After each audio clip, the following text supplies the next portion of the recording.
Parents and families looking for baby formula continue to find empty shelves. One agency says 45% of formula across the U.S. were out of stock last week. Data Assembly also says more than 50% of formula products, that is, were out of stock in 10 states, and that includes Tennessee. The Biden administration says it's targeting the formula shortage. They say they've secured their first batch from overseas. And while parents are still struggling to find baby formula, one Nashville man says the formula he found he had to throw away. As News 4's Sharon Dankwood tells us, what the man says he found inside the formula shocked him. When you open a can of baby formula, parents tell me they usually don't sift through it. But one man says he will now after finding dark clumps in one can. Several scoops of baby formula a day.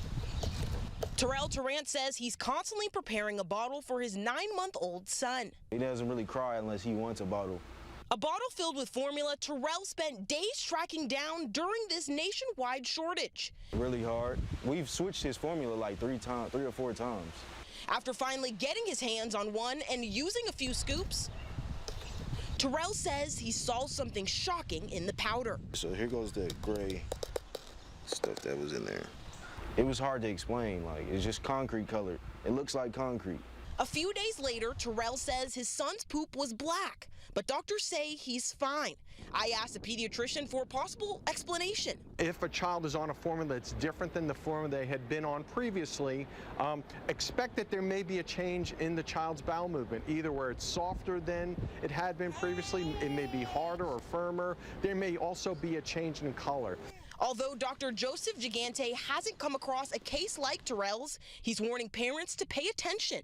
Formula hasn't been tampered with, and shouldn't be any kind of foreign substances in that can. Terrell says he threw the can out and now just wants other parents to know what to look for. There could be other people out there that doesn't even know that. Doctors say if you have any concerns about what your child is eating, you should call your pediatrician. In West Nashville, Sharon Dankwood, News 4, Nashville.